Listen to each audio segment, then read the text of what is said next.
ایک بے شرم ہٹا کٹا شخص گلی میں بیٹھا مانگ رہا تھا اور وہ چھپ کر موبائل بھی چلا رہا تھا۔ ایک بچہ وہاں سے گزرا اور اس فقیر کے پاس رک گیا، ادھر ادھر دیکھا اور اس کے پیسے لے کر بھاگ گیا۔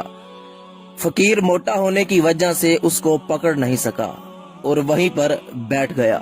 تو بچہ بھاگتے بھاگتے ایک دیوار کے پیچھے چھپ گیا اور اس نے اپنی جیب سے 10 روپے نکالے اور اس کے پیسوں میں ملا دیے۔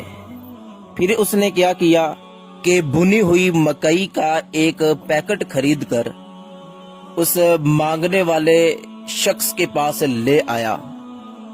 وہ دیکھ کر بڑا حیران رہا اور اس نے وہ پیکٹ اس کو دے دیا اور کہا کہ بھائی مانگو نہ بلکہ یہاں پہ بیٹھ کے اس کو بیچو۔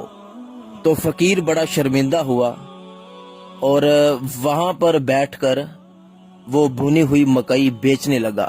تو اس حکایت سے ہمیں سبق یہ ملا کہ چھوٹا سا کام کر کے حلال کمائی کمانا یہ مانگنے سے بہتر ہے۔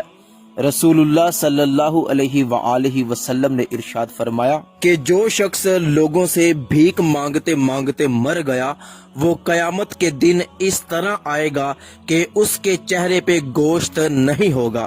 تو دعا ہے کہ اللہ پاک کسی کو بھی بھکاری نہ بنائے اور رزق حلال کمانے کی توفیق